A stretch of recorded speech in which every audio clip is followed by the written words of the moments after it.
Amazing. I love that intro. Hey, everybody. Welcome back to your favorite response show, X's for Show. I'm Nico. You can check me out at Nico Action. And I'm TK. You can check me out at TK Elemental. I'm your producer, Kevo, and you can find me at Kevo Really. All right. Last week, we talked all about how great Monsterverse was. Super great. This week, we are talking all about how great Monarch is and how Skull Island also aired on Netflix. I'm so excited because Monarch captured my heart as soon as we started it. I thought Monarch was going to be something I watched. And then I saw Matt Fraction's name and I knew to trust the Fraction Deconic family. And then, from there, I just fell in love with everything. And I can't wait to talk all about it. This is a weird case of so good, it calls everything into question. Because up until Monarch, a lot of people were just like, I guess these movies are happening. And like, maybe I'm bored. Maybe I have like a 13-year-old child. So I guess we're going to see the movie. And maybe we're even having fun at the movie. But it's not good. Like, it's not cinema. There's over at this airport. And this has a movie theater. Exactly. I'm going to this Chili's too. It's not fine dining. It's just food. Yeah. And then out of nowhere, this series comes out that is so good on every level and really does all of the things that I think we think a streaming show in a shared universe needs to do to be a streaming show in a shared universe. I don't think all streaming shows need to, establish a whole thing, but if you are an MCU show, if you're a DCEU show, if a lot of these things, there's footwork that the shows have to do as well. And I think very few that have ever come out lift up their franchise the way that Monarch does for the Monsterverse. Well, very few shows have Anders Holm in flat pleated pants. So so hard to say flat pleated pants. Kevo, isn't that an oxymoron? Don't the pleats make it not flat? But look at they're flat except the pleats. It is an oxymoron. All khakis are oxymorons. I'm your guy's oxymoron. Kevo, talk to me. What was it like starting Monarch? How do you feel? Talk to me. We didn't really know what to expect. Like you were saying, you just think that these are going to be silly popcorn movies, and sometimes they are. We had a lot to say about the first Godzilla movie that came out in 2014. Kind of not really being super fulfilling, but showing a lot of great potential. And I think Monarch in many ways fulfills so much of the potential of that movie and a lot of the movies that have come since, while still leaving so much room for growth. And that's with a new movie still coming out. So there's even going to be more ground for it to be able to explore soon, which is really amazing. But like TK was saying, it's sort of everything that we always say that we want from the television branch of a shared cinematic universe. And, one of the things that I think is really exciting about this is that it's a generational show that this isn't just about a generational property, where for many people the Monsterverse is a relic of early cinema from Japanese cinema making its way to America. But then we actually have generational actors in here, and so it's also pretty exciting that we get to generationally share it with one of our amazing contributors. I like to think of myself as Donkey Kong. That is why, of course, I am dressed like Donkey Kong, or as close as you can get appropriately on YouTube. And so I'd like to welcome our very own adult Diddy to the stage. Hi everyone, Hey, it's handsome. me. I'm Jonah. You can follow me over on stuff at Peak Jonah. I'm taking the wheel, and my shirt kind of looks like lizard scales. They're I love tiny it. blue roses because I'm in my Sasha Velour era. I love that you came themed. I also tried to come a little bit themed by going Power Rangers with my Green Ranger shirt, and that's not just bluster. I am an enormous Dragon Zord person, so that is a huge part of why I am Team Zilla. Thank you very much. The library is open. Wait. Oh my wrong god, episode. yes. Oh, these are my reading glasses from now on. Thank you for discovering that for me. I also have Iron Man ones, though, so you know me. I love to accessorize. Yes, you No. do. Jonah, you power watched. I almost said power washed, and I don't think you used like a hose on the wall. But so you power watched all of the Monsterverse with us in like a week and a half, having already seen one or two of the pieces a little bit earlier. How do you feel about Monarch in terms of the greater picture of the Monsterverse? So, what Monarch did as a TV show was very fascinating because it's almost two shows in one. It's the past, which is how Monarch got started, and I think that's kind of the actual TV show. And then you have the present, which is how is Monarch going to mess us up today? And it's actually more akin to what we see in the Monsterverse movies as opposed to being an actual TV show. It was kind of like just watching, like, oh, remember this character? Well, this is his family, and he cheats on two different women. Yeah, Hiroshi, that is some storyline. And it's really funny because I just kept thinking like, well, his mom's kind of into two dudes. So is he going to be like, I learned it from you, mom. And she's going to have to be like ick factor. You know what I mean? Like it's a fascinating duality. It's a great question. So, okay. I wanna get us into this show, into this universe. One of the things I want to start with is this whole Monsterverse project really sources back to the fact that you kind of do have to care a little bit about the Monsterverse as an idea in the first place, right? And that's because you care about the monsters, but they've given us so many human characters that are some of them the fucking Dixie cups of characters. They are very pretty, but you can toss them away. And others of them are the Stanley Cup, and they are coveted, and there are whole books about them. And I want to know, who's your favorite human character? The romantic in me is in love with young Bill Randa. Oh my god. The realist that wants to kind of save the world, but also kind of fuck shit up, but mostly make art and be pretty judgmental, loves Kentaro. Who'da thunk? I will say though, it doesn't matter the universe, doesn't matter the age. I kind of want to slap Lee Shaw. Like my standard go-to was, oh, Lee is talking. I didn't unzip. Lee shouldn't be talking, and so like it's his mouth should not be open. I am frustrated. Cowboy syndrome bothers me. You guys, talk to me. Who are your favorite characters, your least favorite human characters? How do you guys feel about the humanized element of the Monsterverse, especially in Monarch? Jonah, you go. So for me, my favorite character is Keiko. Give me this badass woman scientist in a time period where we kind of saw a lot of the racism and hardship that she faced as a Japanese woman in science, dealing with this very global threat that nobody else is taking seriously in the advent of World War II. And it's really fascinating that the show brought this up, but then didn't really want to do anything with it. With that all being said, Keiko is my favorite because I see myself in her a lot of blending the logic with this doesn't make sense. A lot of the time she's like, no, it doesn't make sense. You need more data. It doesn't qualify what we know. I just want to say that I specifically remember when you were in college and you were doing your senior thesis and you were studying the Millennium Eye, and you were finding out how it could be used to open doorways.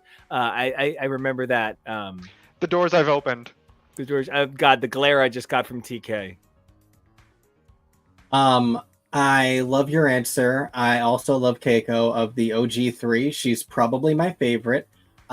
Something that I am really excited about for the character and where she will probably be going in the future, because, and of course, obviously based on the episode cover, you could probably tell, but spoiler alert, we're going to be talking about a lot of the things that were revealed in this episode right up front.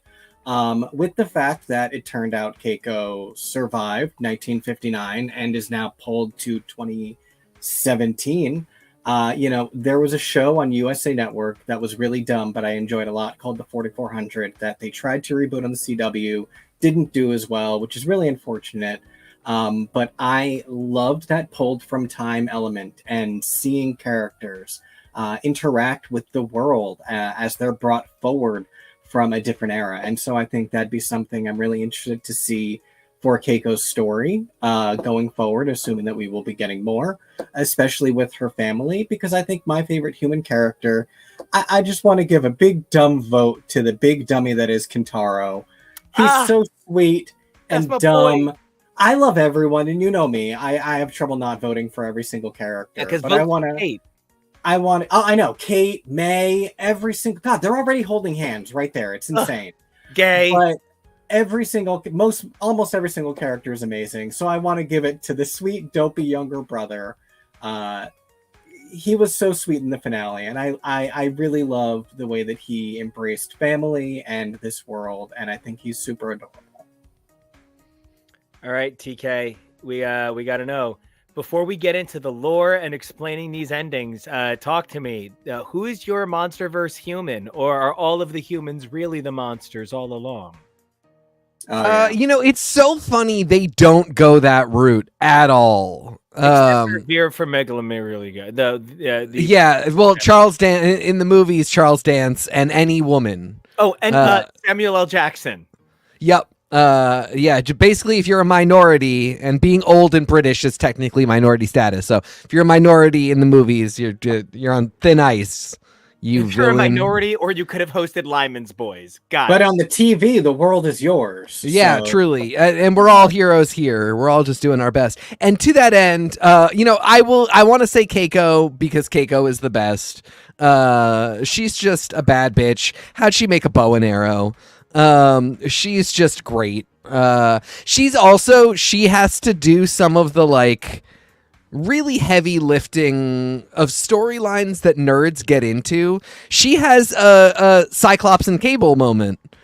At the end of the series, she shows up and she's younger than the baby that she had to leave behind, and now due to time travel shenanigans, and that's, I think, as a nerd, there's a lot of X-Men stories that the movies have been so disappointing in a lot of ways, not because they're bad or they're campy or they're stupid, but because the X-Men do the wildest shit that making a real human have to act out is, to me, the funniest part. It's the only reason all comic movies should exist, is just Immortus got Carol Danvers pregnant with himself at one point. What do you got there, Kevo? I love your frame of reference being X-Men, though, because the thing that I immediately jumped to was Once Upon a Time instead. And another really good example. Kate even literally says, as I'm thinking this, I'm breaking this curse. Yeah. We're not going to be separated anymore. And I'm like, oh my God, it really is Once Upon a Time. I am in love. Yep. Every now and then, Kate gets big musical lead energy. 100%. And I bet she can sing too. She channels that moment where she kind of like steps forward to the stage, and you can see the curtain change behind her as her eyes waft up toward the balconies, and you're just like, oh, well, she's gonna defeat Godzilla with song. If this show gets 5 seasons, there will be a musical Titan. There will be a Titan that just when you're around its energy. Obviously, the musical Titan is going to be Cookie Lion, and she's just going to be played by Taraji P. Henson. What season of Drag Race was she on? I have to say, Annie. I haven't actually even named my favorite yet because everybody already said Keiko. We've established all the originals are good. My favorite is actually Natalia Verdugo. Oh my God. I think our new favorite thing in the entire world is doing Verdugo impressions. Tim, I think we need to have a conversation about how much you're pushing my patience. She knows exactly how much Zanny she needs to be on to get through this job. Her hair is always on point. You don't get curls like that. For one thing, unfortunately, she's past the age that they're ever going to cast her. But if we did old man anything Daredevil related, that is Electra Nachos right there. Not even a question. That hair is everything. And she...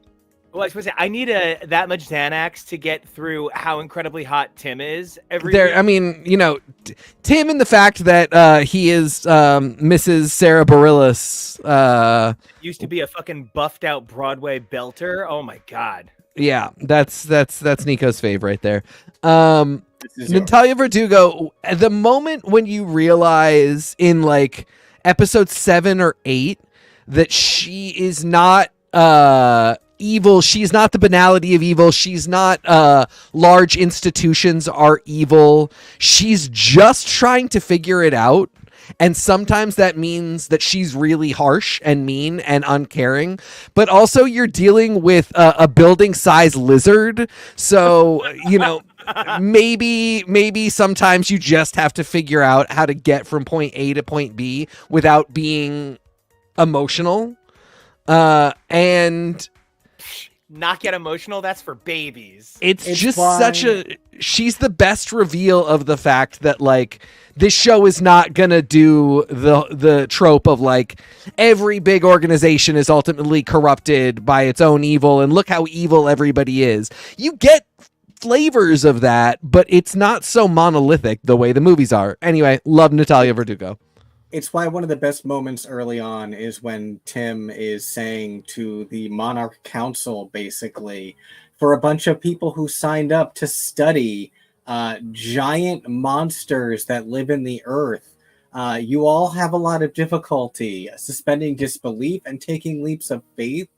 And, you know, that would be true, unfortunately, a situation like this. And I think Monarch really worked hard to try and show the many different angles that have been established by the tent poles that are the films that we've gotten since 2014, and the things that you can do inside those established tent poles and the stories you can tell about what would it have been like. You know, obviously the world knows what Monarch is by King of Monsters. So what happened between Godzilla and King of Monsters to establish this world?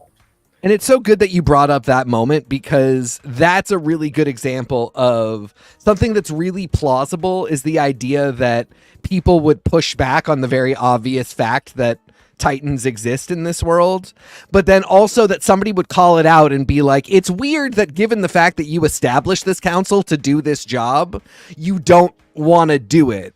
And again, that's so much of what this show did was hit those beats where the movie never does, and movies never do. It's like when the council in the movies is being obstinate, they just go like, oh no, huge obstacle. Maybe we should use a nuke or something. And then it just goes to an action scene.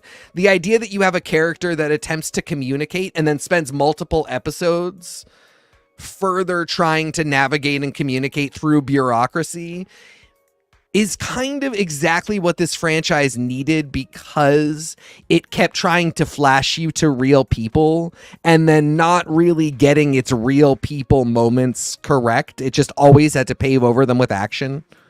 Well, I want to save the rest of the moments like from the show for the timeline and the Yeah. Let's get into it. So let's start with the timeline for this. One of the big things while we pull up that timeline that I want to get into for a moment is by bringing together the creative team they have, by specifically using Matt Fraction. They brought in a master of working within someone else's framework. Matt Fraction is a guy who is famous for launching initiatives at Marvel that are still being used to this day. The idea that there are multiple parts of reality coexisting at once, occupying similar spaces, is actually part of the bigger point of the Marvel concordance engines, which are actually created by Matt Fraction in the pages of the Defenders, which is a group of people who are trying to stop an eruption of far too great power in the universe. So, like, there are parallels, and the whole idea that his job is to come in and help finesse a show into the universe is a really important thing to consider. They didn't just come into this, they came into this ready to really do the thing. And I think that's why we get such an incredibly flush and thorough and florid sort of timeline. Because I think, going over the timeline that we created, one of the things that really struck me is everybody brought different points to the table, and there were still things we left off. And that's what's amazing about this show. Starting all the way back in the 1920s and 30s, one of the things about having these characters be so old, it really does set up something that has to be paid off. We start this program thinking we don't know who of them is alive. We see Keiko die, but that they're born when they're born is a huge part of the fact that ultimately Keiko is time displaced, Shaw is time displaced and then aged up.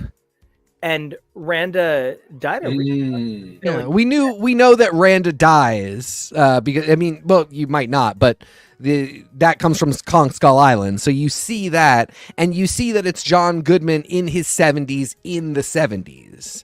So if you go into this thinking a little bit about your Monsterverse knowledge, you start off going, something's weird here. And even once you realize that Kurt Russell and Wyatt Russell are playing the same person, and he's, well into adulthood in the 1950s, the math ain't mathin'. And it's May who brings it up eventually on the show. But it was really funny because when it got brought up on the show, my first thought was like, it's like maybe they did experiments on him. I kept thinking he had he had Godzilla blood. Yeah. Yeah. Then there's a thing in Skull Island where a character gets an infection, and the way the infection is drawn, it's not drawn like, oh no, he's got a sickness infection. It's drawn like, nah, damn, he's got radioactive Kong blood now. Yeah. So I kept thinking he was going to get super cool, like Spider-Man powers from it. And instead, I wouldn't have been surprised. Instead, he got the power of a bacterial infection, and it didn't do a whole lot. I also would say give it time with this whole franchise. I think we could go there. But yeah, we starting in the 20s and maybe 30s. We don't get specific dates on everybody, but these characters are all born almost 100 years ago. Yes, especially love you wrote down the date of birth for Lee Shaw being 1924, which is 100 years before Godzilla versus Kong. And 90 years before G-Day, which is the key emergence event. Yep. And so it's wild then how much time there is, even outside of what we've already established that there could be to play with, that these Titans technically exist in the world. One of the things that I think also that kind of draws to mind, Jonah, I need to ask, did it ever occur to you that we literally skip multiple generations? When we're often dealing with characters and their parents, we're dealing with characters and their parents from a direct generation. But essentially, Hiroshi is kind of an old dad who just played by such an attractive young-looking gentleman. Woof. Yeah. Kind of easy to forget he was alive in the 50s as a little boy. This really isn't about young people, no matter how much they try to tell us Kentaro, May, and Kate are young. It's very fascinating to see the mistakes and trials and tribulations of the grandparents and the grand generation, and how it affects the skipped, grandkid generation. And it is very interesting that we're not so interested, even though the entire, future part of the show is mostly trying to figure out what Kate and Kentaro's dad did slash does, but we really don't see a lot of kind of exactly what he does. It's more so we kind of just talk about it a lot, and we're trying to all figure it out because it's all the big mystery. We don't really see a lot of his direct effect of things until we actually get to him in the story. We don't see him for a very long time in present time, not like flashback time. So it is one of the most fascinating things because it's like you said, we often do get the stories where we deal with what our parents are doing, or we have to go save our kids. It's never really what did our grandparents do and how did it mess us up. Yeah, I as much as I wish it were, I don't feel like they're saying welcome to the family Randogal. Like, this is not people really addressing generational trauma so much as pointing Surviving. yeah, look, there's my trauma. It's still alive. It's not doing anything. My trauma has a lot of radiation poisoning right now. So, all right, TK, one of the things that I thought was really interesting about this show as we were putting together this timeline is the things that you kind of focused on as you were putting together your part of the timeline. And one of the things I wanted to ask you about is what stood out to you as we were putting this together? Because, we all sort of watched this independently and came together and we're like, oh, so Monarch. Like, we actually can't figure out who suggested it still, and one of the things about a show with such a dense timeline is that it asks us to consider what moments are important. How did this bigger, jigsaw puzzle of time paint out for you? I think it really, the intricacy of the timeline weaves in with the intricacy of the family drama. And so for me, it was kind of about anchoring the story of how we got to the Randa siblings needing to reconcile with the fact that they both exist, and they both just found out about the other, and that they want to get closure on their dad. That's the very human story of something that isn't uncommon. Men having second families, second lives, people being, having extramarital affairs, having other children. Eddie Fisher. Exactly. People having other families, other children, and then those families having to reconcile with that. And that's just, that we've seen that story told. I don't find that as a story in and of itself the most interesting. That's kind of a soap opera story or whatever. But when you set it against I have to find my brother and also figure out what my dad was doing chasing a giant lizard that fights giant insects, that to me becomes how the show is so successful, because I think striking that balance where you go, I really have to know what happened to this family, but also whatever happened to them in their personal lives is really tied into whether or not there is another dimension underneath our planet. So for me, when I was establishing the timeline, once we get to the movies, once we get to G-Day, the beats are pretty boom, this big event, boom, this big event. But everything from 1952 to 2015, it's kind of about anchoring what's going on with the Randas and what's going on with figuring out the Titans. And one of the things that I think kind of ties everything, the 2 points that we've kind of been trying to pull together, are saying the humans and the Titans. Jonah, you had pointed to the racism that Keiko experiences, but I think one of the things that's fascinating is one of the most defining moments of racism she experiences comes at the hands of Shaw in the process of being misogynistic. He's basically all but saying, look, it's enough that I have to accept that this doctor is Japanese. Please don't ask me to accept that they're a woman as well. And, he's just a fool. He just is, oh my God, Tasty Cake getting my Eddie Fisher reference, bless.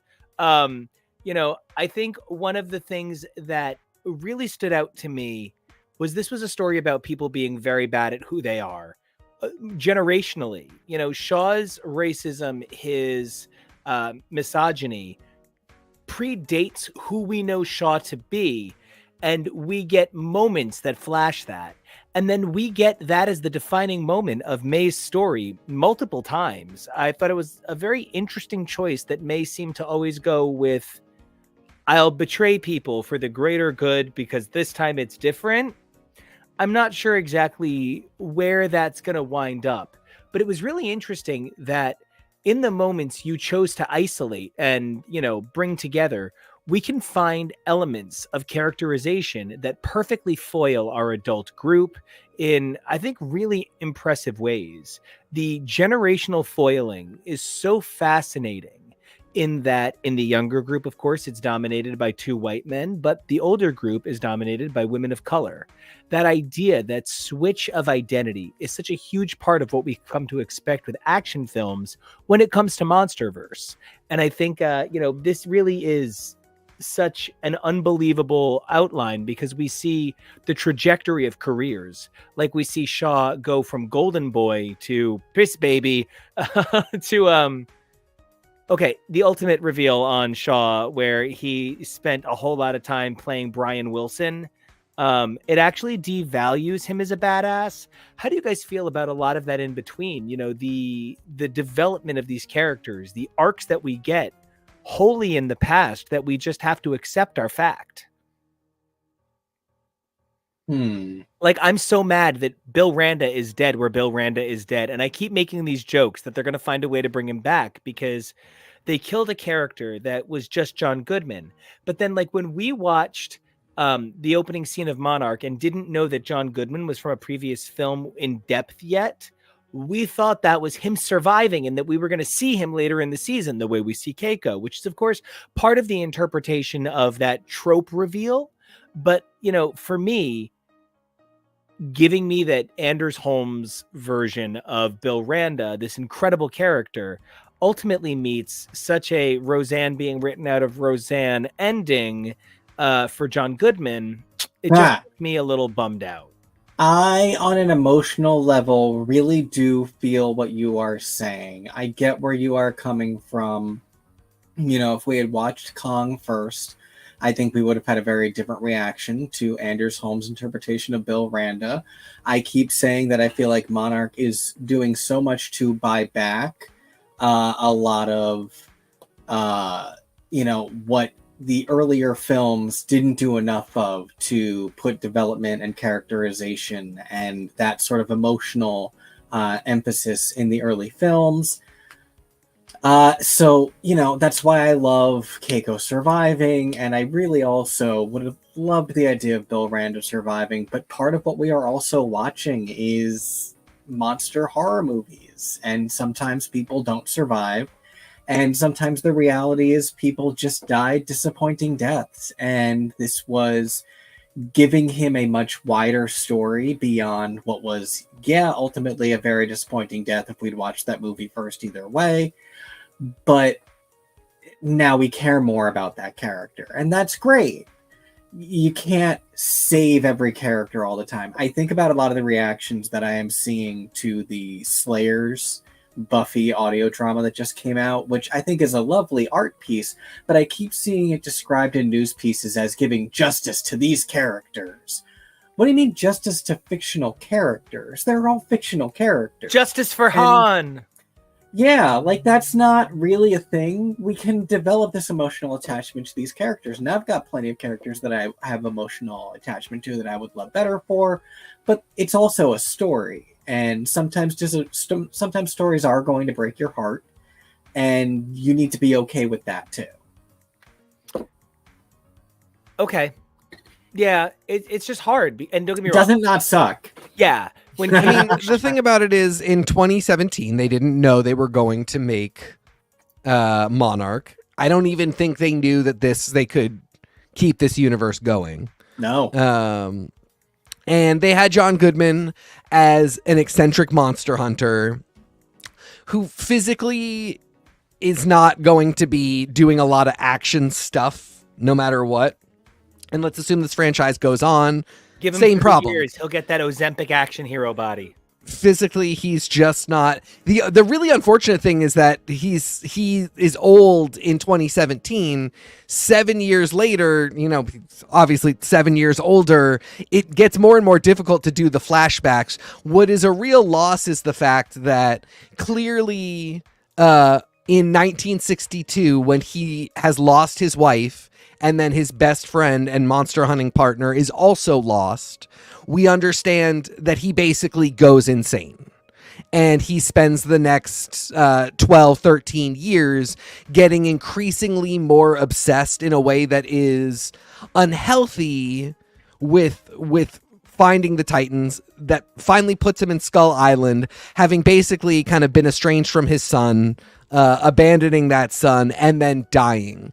And we get this great Anders Holm performance, and we get John Goodman, who we love so much, and we know that he puts in a great crazy guy performance, but we're not going to get to see how, or I shouldn't say we're not going to, but it would be difficult to do how, for season 2, how Anders Holm becomes John Goodman. And we kind of can't flash back to John Goodman at this point, because by the time they make that season 2, he will be 10 years physically older than he was when he shot. Listen, Yeah. Skeet Ulrich looked amazing. I mean, that's the thing. It's like you can Skeet Ulrich, but when you're getting into your 70s and 80s, it's not as feasible. So my point being that I love that they worked with what they had, and I liked that they really came up with a timeline that works. And they go into intricate detail about like the 50s into 1962. And then you kind of got to guess a little bit. And then from 1982 to 2015, you've got to guess some more. And what you said about Lee Shaw in 82, when Lee Shaw wakes up, he basically has a couple lucid weeks, realizes that the world is no longer his world. He's lost 20 years, and he allows himself to be put on drugs and put in a facility for 40 years. And I just want to give it up to Wyatt Earp and of course his father, Kurt Earp, because Wyatt Earp's performance here is so exquisite. When he finds out that he has been gone for so long, he doesn't do the no. That you would get from like a Sly Stallone. He gives you an like a his shell shock is getting amazing. Hit too hard in the head. Yeah, it's a lot. Yeah, and I think what you said, it's disappointing that Kurt Russell, the guy that we saw be badass as Wyatt Russell, and that we know is an action star. That we get this thing where they're like, and then he just kind of rotted for 40 years. It's a little disappointing, but it also feels very true to the fact that nobody has a really good handle on what to do about the Titan situation, from very low administrative concerns all the way to physically how we are supposed to protect whole cities. Well, and if you're saying 82, then I'm also going to give you a little bit more credit, because Prozac generation, at some point, medication became the, treatment du jour. Well, and that's the thing that you see is you basically see none of that time, except for he takes the pills as Wyatt, and then fade into he's now Kurt, and he clearly it's a match cut to him about to take the pills again, and for the first time he doesn't, because he sees that Godzilla has attacked Honolulu, and now the game has changed. It's first album Brandon Urie compared to final album Brandon Urie with prescribed pills to offset the shakes playing in the background. It's one of the ways. Yes. It's one of the ways in which you have to remember that, this is monster action hero verse. So yes, it's upsetting and disappointing when you feel like your lead character just sat out of the game for 30 years, but you know, you speak in these terms. It's the Fire Nation attacked 100 years ago. Rita Repulsa 10,000 years ago. You just use Magneto's attack on Cape Canaveral, which is supposed to be the first time Xavier and Magneto have seen each other in 10 years, but then you find out a million times that they've tried to reconnect and save each other. Really great point, Kevo. I wonder, you know, if we could ever find out that there was, except for that one time that Exactly. we broke out and had a mission. Yeah. Which they love to do stuff like that in these genres. So, and if Matt Fraction is writing this, that's absolutely something that happens. And God willing, it'll be by Kelly Sue. Who knows? Now, Jonah, I have a really interesting question for you that I don't mean accusatory, but something that we are all What do you mean built by of. that? We're built of our age's agency, right? And so, like, one of the things that I grew up on was my version of Nick at Night had a lot of shows that were vaguely inspired by the Cold War or Korea or Vietnam, or had responses to the emergence of the golden age of Hollywood, or were responses to the idea that now we could do things in color. So just get colorized. And the entertainment that I had, I think actually just romanticizes how beautifully this moves through time. I grew up with a lot of shows that love to do Andrew Sisters tributes, and I love to make Glenn Miller Isn't Dead jokes because I'm 200 years old. And the eras that this pays tribute to are a lot of my hallmarks. I mean, you know, this stretches from Glenn Miller to Susie Sue, and that it is my dream time. I am part of the greatest generation, I guess. But your interpretation of the past as a generation, as somebody who's in your, mid 20s, is often cemented by what I like to call the Full House Nick at Night era, which paints an incredible picture of the late 70s up through the mid 90s, but it doesn't stretch back quite as far as the vernacular that was developed for us in our generation. Yeah. How do you feel about peering back in a little bit past the veil of time as it's been relayed to you in sitcoms and that was a total Katya moment. I really loved that you were just like, hello. So how does it feel for you looking back in on these times? Love this question. It's really interesting because to relate it to something you said, my Nick at Night was a lot of George Lopez.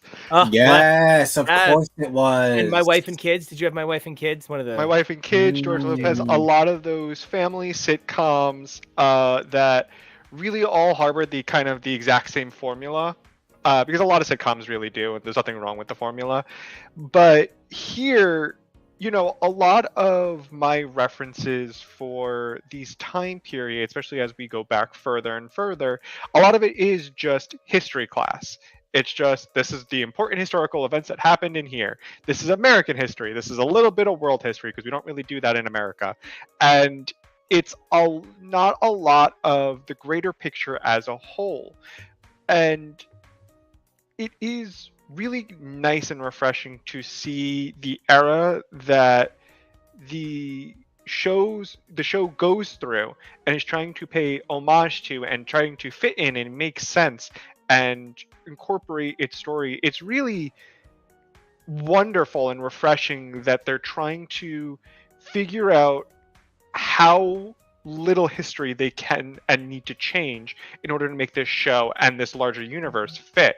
One of the hardest things to do, and you'll see a lot of sci-fi and fiction and fantasy do, is if they're doing something that takes place on our Earth, they do very little to change the events of what things that happen, because you have to kind of think about everything has the cause and effect, the butterfly effect.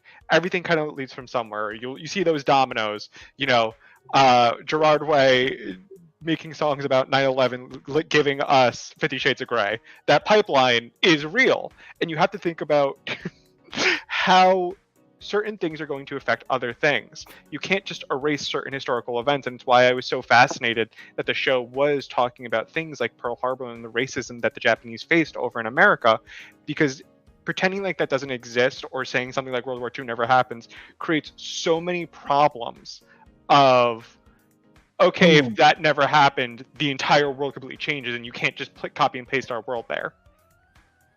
I want to say that I love that and build on that by pointing to something that I really keep noticing about the timeline that we've built and looking at the events that we talk about them, and how so much of Kong Skull Island is really a footnote in a lot of this wider universe. It really is just a footnote of what happened to Bill Randa, and other than that, it's just another story in this universe. And I think there's so much about that is fascinating, but also the choice of historical period that they chose to represent this story being the Vietnamery. Yes, being something that is kind of ignored, kind of sidelined, kind of maligned, kind of forgotten. That being the window through which they view this thing that is kind of a footnote to a lot of the grander Monarch Monsterverse history is really fascinating in the long run now. And it's so funny that like so much of everything tied into Monarch and the events of Monarch's ascension and the discovery and cataloging of Titans is tied to the Cold War and American imperialism and supremacy, but in this weird way where it's all of the events of all the fictional events are tied to historical moments, but you know, they always make little references to like, we don't want the Russians to get this information, but it's also really like they're so much more concerned with the Titans and with what they're doing. It's one of the places where the show can't ever do enough heavy lifting to balance out what the films kind of just pave over to get to the action movie, which is like the show tries a lot more to give you a bunch of nuanced army characters and show you that like this is a big weapons development scenario, but by the time we get to Kong Skull Island, we really just kind of don't, you know, the Vietnam commentary is so relegated to Samuel L. Jackson has PTSD, and we're just kind of trying to get to fights with monsters. Mm-hmm. It's one of the things that really makes me wish for 2 to 4 seasons of this show to really give them time to do all of that in-depth work throughout the entire timeline of stuff that we have seen. Yes. Because it's even, you know, the Aaron Taylor Johnson movie is so much about the post 9/11, post recession, modern military guys can do no wrong sort of storyline. I think Monarch could really help to balance a lot of that stuff out. You know, and I think part of what is getting difficult for Monarch to do by itself in a single season is balance the development of all of these characters, their internal storylines, and the bigger world picture. Because for my money, the 2 most human moments of the entire series probably were, number 1, Keiko trying to run to stop the explosion where they think they have first defeated Godzilla and clearly have not. And number 2, I hate to give it to Shaw, but I can see the strained pain of an unsatisfied erection in Shaw's eyes when he is blue-balled by Wyatt Russell does like 4 of those. And every time he gets it right, you're talking about the one where they're about to go upstairs. Oh, I'm sure the fuck. And it's pitch perfect to the music, to the atmosphere. It is like my uncle was a lifelong Marine and would tell me these stories. And he was my grandfather. He was everything to me. Really everything to me. And he I could see him in that moment. And she pulls it off too, in that like next time. No, I'm not gonna fuck you. Like it's ruined. This was so hot when we were gonna get in the elevator, and as soon as work came into play, I'm dry as the Sahara. I will not be playing. No, thank It's you. so hot. It's episode 6 if you're playing along at home. Thank you, sir. Thank you, Kevy. And it happens again when he doesn't go to the meeting and instead goes to them. It's similarly like it's sweet, whatever.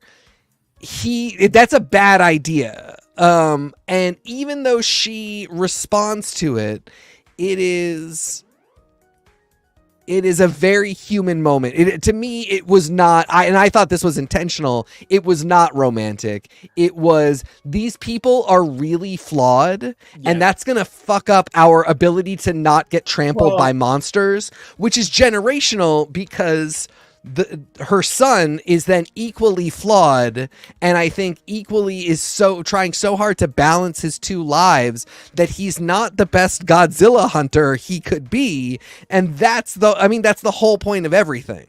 I would only say romantic insofar as I feel like this is one of those shows that it really feels like there are so many romantic potentials. Yes. This really is an OT3. She really has strong feelings for both of them. When she finds out that Bill is dead, she's heartbroken. She really did love her husband. And I feel like in many ways, if Shaw had asked first, it would have been Shaw instead of Bill. And she would be Keiko Shaw.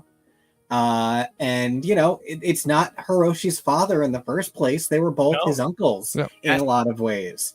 So I feel like this is one of those, something that I see pushback a lot against in the Glee fandom of all things, and a lot of the more random pairings. People say that Sam and Brittany makes no sense, and I'm like, but the idea is human beings just want to rub up against each other a little bit. And I had fucked some dudes just because we're both attractive.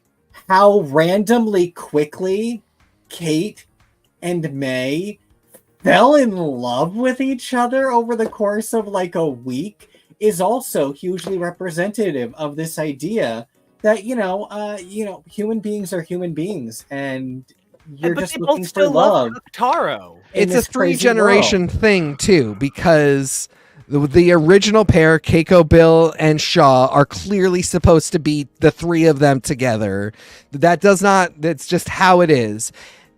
Hiroshi screws up by separating his two women, but he does the exact same thing. He is trying to have a 3-person relationship and pulls it off just poorly.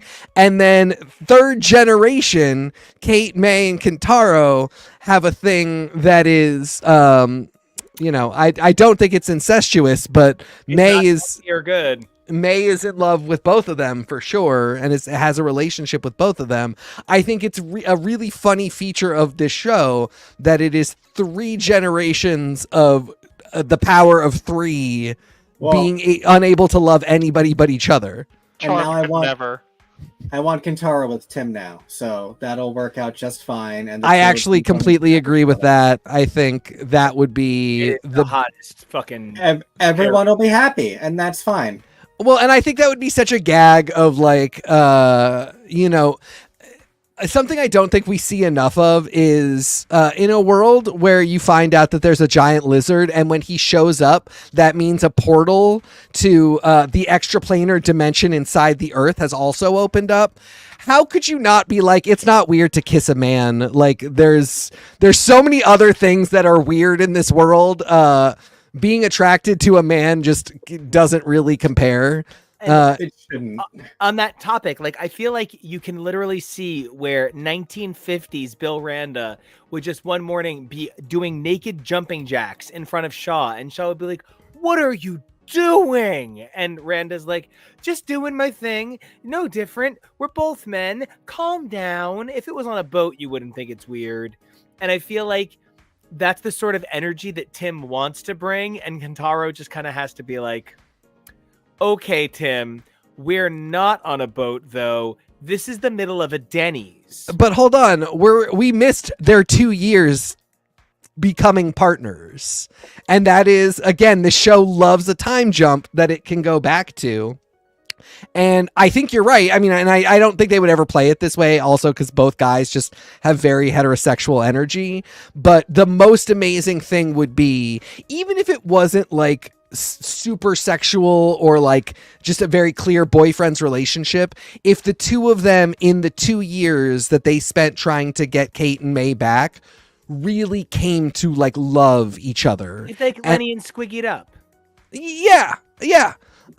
If what we saw in a second season was in those 2 years, they became like a certain kind of best friend and not that like Miles O'Brien, what's his name? Alexander Siddig, Julian, where Brian. they're best friends, but they always shit on each other and they can't ever admit that they like each other, even though they spend all day together. Well, because Bashir is a super soldier and thinks Oh, yeah. down on everybody. I know, but I want Tim and Kentaro to be just like tender, loving best friends. Butt buddies. But buddies. I also, just on that topic, want to give an incredible nod to, and this is a weird thing to feel, but like, I don't think Kentaro and Kate look related at all. I think visually that was not good casting. I think they both look like they're Japanese, but I don't think they both look like they are related in any way, which is why every time they make those moments of them singing the commercial to each other or those moments where they hug, I swear to God, I've never seen two people work harder to overcome just, I don't get sibling chemistry on screen the way I do from, say, the three Bluth siblings. Oh God, there's 4. I do that to Buster every time. I don't Oh care my about God. I don't care for Job. Getting everything that I needed for this episode and rewatching the ending and the clip of Kentaro hugging his sister when they are recovered and then immediately hugging May, who is awkward because now she's in love with her ex-boyfriend's sister, but he doesn't seem to care. He seems to have waited 2 years for this. It was pretty obvious before they left. I don't think they're going to do a dumb thing of, no, I'm mad, because it's 2024. That's over. We don't do that anymore. Just support your ex-girlfriend banging your sister that you love them both. Well, and also, again, we have to run from the giant monkey. I don't know that I am super worried about who's fucking who anymore. I am simply just trying to get through the day. I saw what you did there, Nico. Monkey. You're waving at the giant monkey. I get it. I think that has consistently been shown to be one of the strengths of this show, is that it will do that. It will do. The insanity of this situation is so much bigger than the humanity of this moment. Let's run and let's not have a stupid conversation about pedestrian things when this is like the least pedestrian moment humanly possible. On the subject, though, of I don't think that Kate and Kentaro look particularly related, I think they both look like they are great choices to be Keiko's grandchildren. Yeah. And that's something that I think is so important, because you could erase Kentaro from this narrative at several points, and the performance, the fact that he's like a sensitive artist. If you checked out Netflix's Daredevil and you have not checked out Marvel Disney Plus's Echo yet, sorry, I had to check my device. That's mine. You don't have that. You're crazy. Echo is absolutely a spiritual successor to Daredevil. And the reason I bring it up is because one of the things that I think that they managed to capture with Kentaro in some very minimal ways is the artistic romance that they're able to give to Wilson and Vanessa. My minor is art history. I think art history is like, everything to me. It's so beautiful when we can take a look at paintings and understand where they come from. The ways that Kentaro is an artist are advanced and subtle for what a TV show is often willing to portray. He does lighting design as an artist, and something that I know from my personal life is I have a lighting designer that's one of my partners, and I'm so lucky that he's a smart guy who knows how to make sure that I don't trip on anything dark. But Kentaro does it not for safety, but to, showcase the fact that he is an esthetician. And one of the things that I think this show manages to do with an incredible sensitivity is showcase different ways to be the things you are. Because while Shaw's cowboyisms really do bother me, the cowboy doesn't often say, I'm willing to die, you go on. The cowboy often fights and says, we can all survive. But I really felt that in many ways, the ending of this finale, still in the Axis Mundi, the far plane. Sorry about it. It's the far plane. We've all been to Guadalsalam. It's a Final Fantasy X reference. Well, then no, we haven't. Be careful. I'll send you. But one of the things that I thought was so interesting about the way this served a powerful emotional rubber band was we lose Keiko at the beginning of episode 1. We lose Bill before the series even begins. Losing Shaw at the end of the first season while gaining back not just Keiko, but the idea of the future, the idea of hope, by moving us forward 2 years. We are now caught up with the timeline, I believe, or at least much closer than we would have been if there hadn't been a 2-year jump. There's a freedom to operate within fewer parameters granted by this finale that feels very, sorry, George Lucas, but kind of circle theory in a way that I really like. The other thing is, real quick, even if we go to the end of Godzilla Kong, The New Empire, if they get back into Hollow Earth in 2025, it will have been like 70 minutes of time having passed for Lee Shaw. So I mean, it was a brilliant thing. You do get a hero's finale for him, in which if he dies, he did what he needed to do as part of this group. But also, if it takes them 10 years, that's half a week for him. That is a few days of woodsman survival. So I want to make a point of clarification before we get to the next movie, because I feel like there's already inconsistencies that they are working. This is important. Work around and have make any amount of sense. Hollow Earth, I don't think time moves differently in Hollow Earth.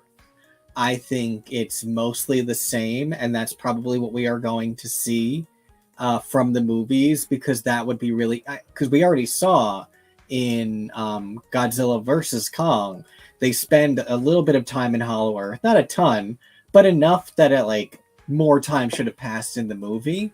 I feel like Hollow Earth is specifically a dimension that probably runs mostly parallel to ours, and it's this Axis Mundi that Monarch just inserted as sort of a membrane in between the two, which is the place where gravity is weird, and it's like this compression and like dimensional void between Earth and Hollow Earth.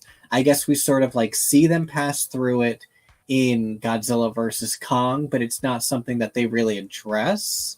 But it's to help build an extra, thing and dimensional layer, and like really help drive home the fact that, this is not science. There is not actually an island under the ground.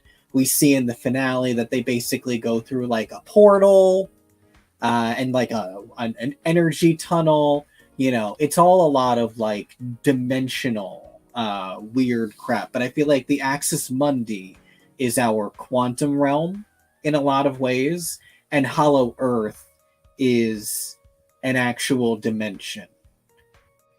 And one of the things that I think is so important to note is that it feels like this was grafted on after the fact.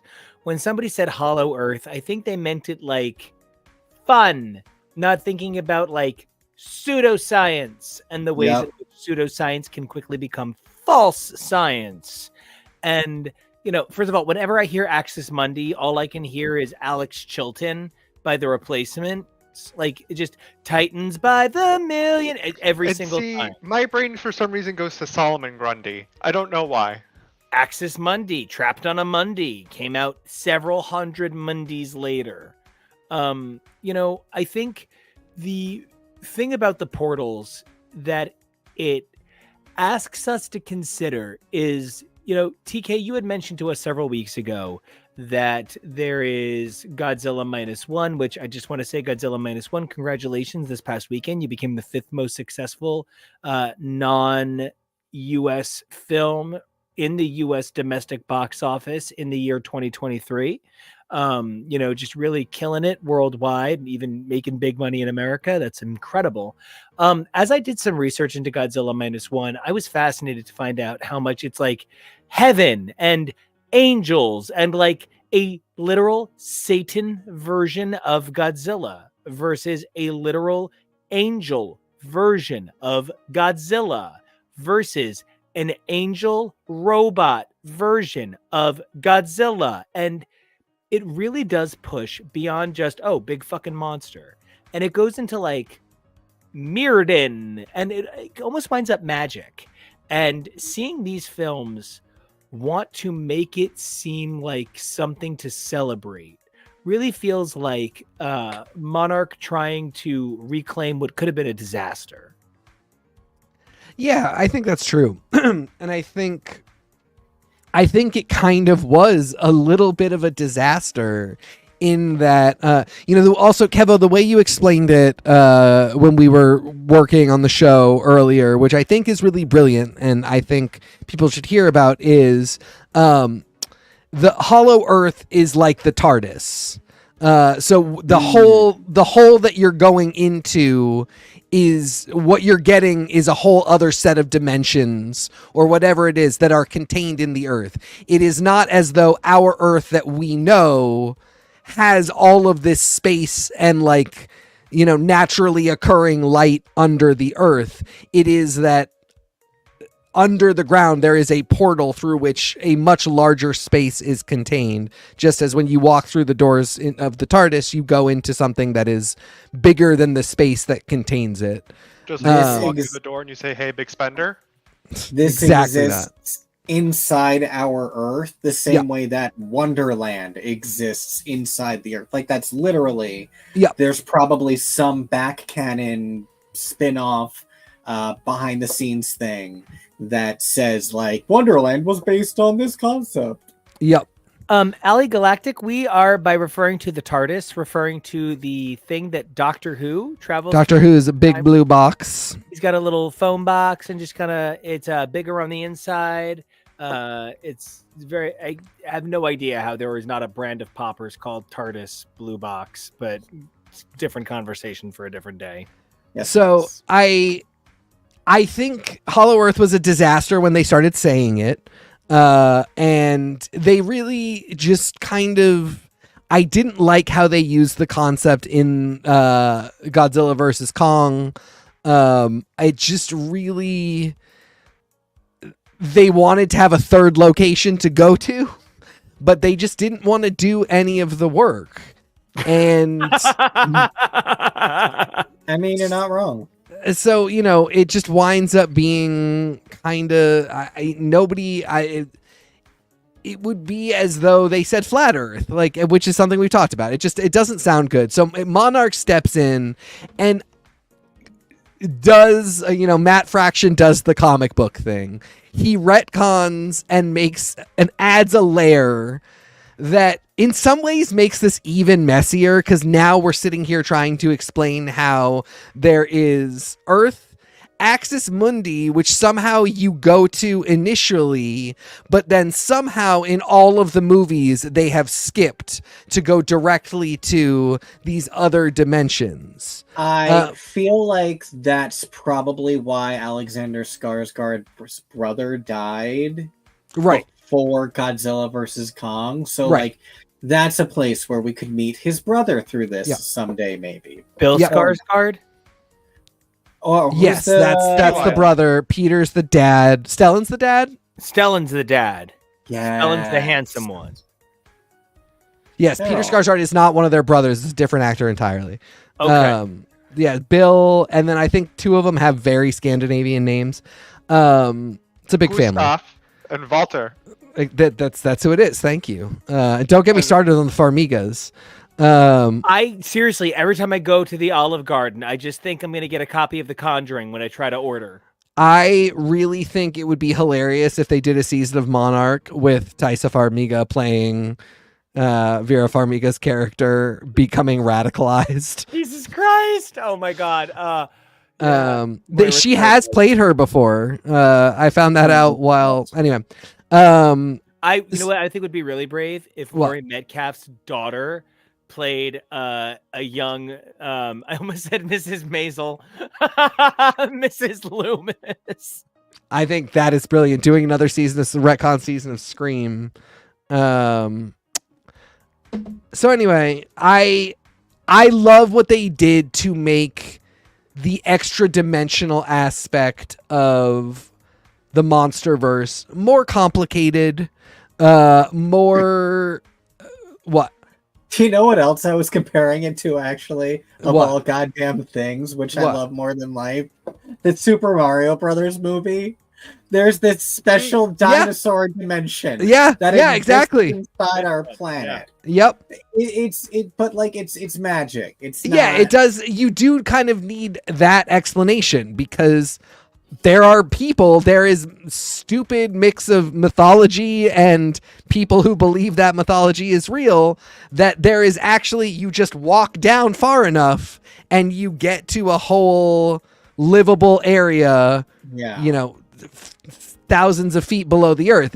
And it is not, we don't need any extra dimensional science to explain that. So it's good that the show really leaned on it and made the dimensional stuff even more complex and gave it more layers. I think it does require more story to fully pull it all together. And unfortunately, my only thing right now is we're about to get another movie that is going to take us back to Hollow Earth. And they just keep showing that they're not concerned with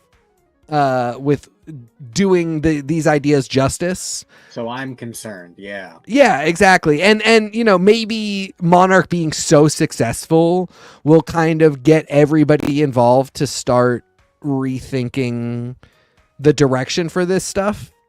And what I kind of hope is that they are being hopefully told things that are coming in the movies and that they build to the movies, because I always felt like a huge flaw of Agents of S.H.I.E.L.D. was it frequently felt like they were like, we're going to do whatever we want. And I felt it should have been a little bit more tailored into what the movies were doing as the tentpoles. And I want to sort of engage with a lot of how that works for the bigger picture. Jonah, you look thoughtful like a white gay at a Starbucks after a performance of the Vagina Monologues. And I would really love to know what you think about Axis Mundi. It's not just that you're a science guy, which of course you are, but you're somebody who asks a lot of your fiction in a good way to kind of earn itself. Like, you spend money on this shit. Earn me. And how do you feel about the further evolution of Axis Mundi as this separate secondary place that we've kind of bypassed in several films? So it's one of the really tough things, because I think they unfortunately painted themselves in this corner of monsters come from Hollow Earth. Okay, great. But now, in Kong versus Godzilla, they showcase us going to Hollow Earth. That's our first venture there, and then hopefully will be many more. But in the making of this TV show, I think they wanted to have this kind of story where they can play with this, time dimension thing. Because even in all of these movies, and they're like, what if there's this tunnel system that they all go through?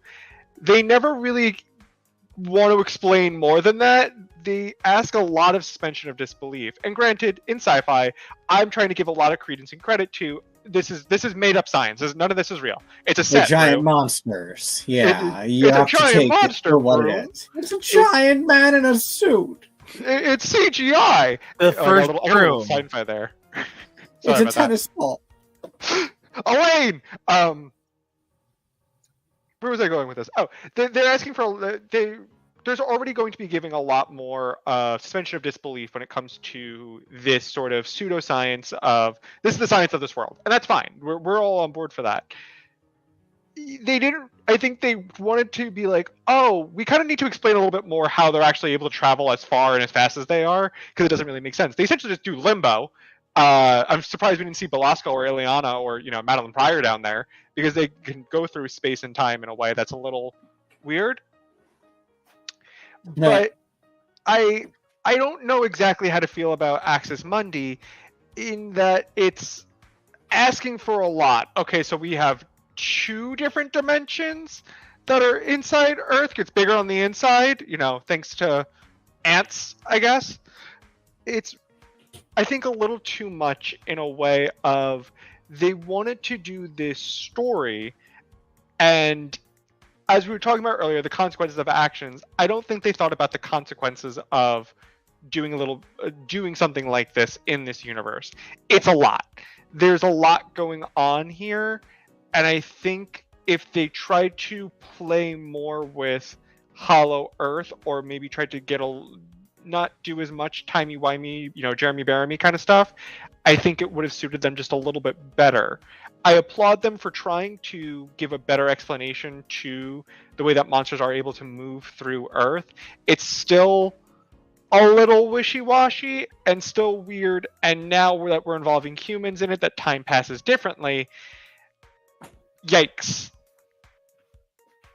So, for me, as somebody who studies a lot of different witchy stuff, one of the ways that I sort of view Axis Mundi is similar to how there are a lot of different, in different mythologies and religions and mythos, different intermediary planes of realities, where it's the physical and then the astral and then higher light planes.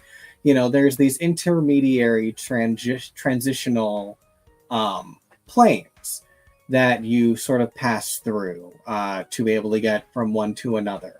I think that's even why I love the name of Axis Mundi for this one that we've discovered, being the transitional one between Earth and Hollow Earth, because it's very reminiscent of Lion Witch in the Wardrobe and the World Between Worlds. And, it's like the forest in Nightmare Before Christmas as well. It's meant to be this meeting point between the worlds.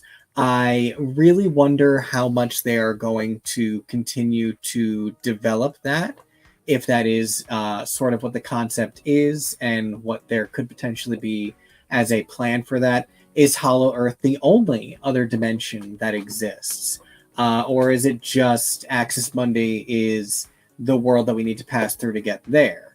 I feel like that would be extra weird, but like you were saying, you brought up when they mentioned the tunnels. I forget which movie Bradley Whitford is in. Is that King of Monsters? Is that the one he's in? He's the one who says, I think it's tunnels. But like even that was just kind of ridiculous. It needed the extra oomph of sci-fi magic, which is why you needed, planes of reality where time can move differently and it can affect how they can move more quickly through the earth.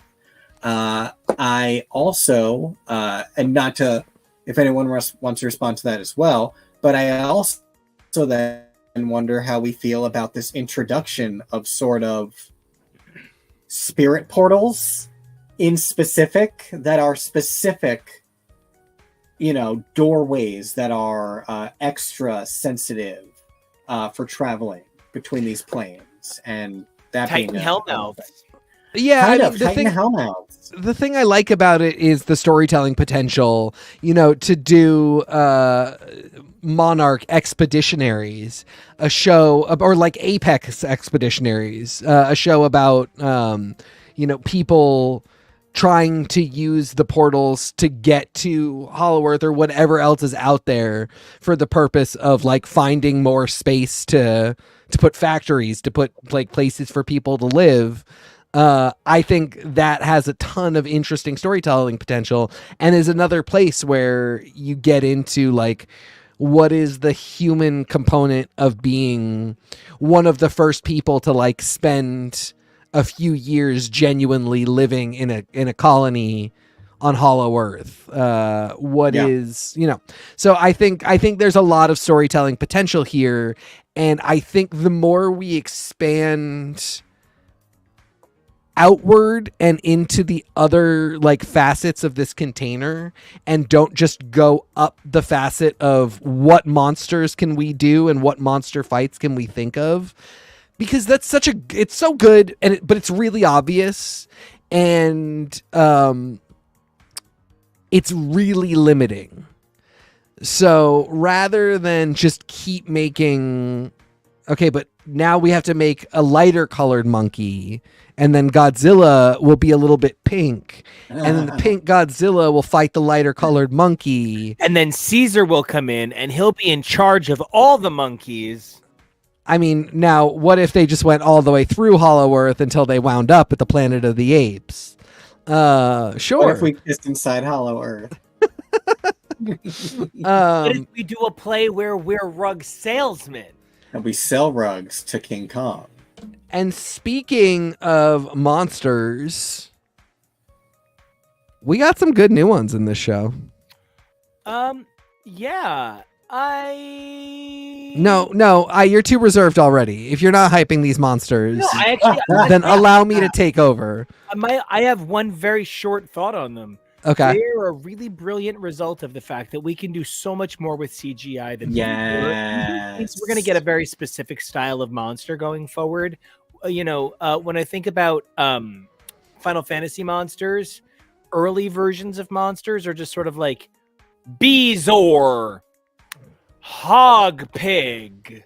But then, later on, the Great Marlboros have 76 individual fucking smoking eyes, and they're the most disgusting things in the world. The first ever Targ on Star Trek was just a dog with like a furry mane on it and a horn. Like, that was what they were like, this is a real alien.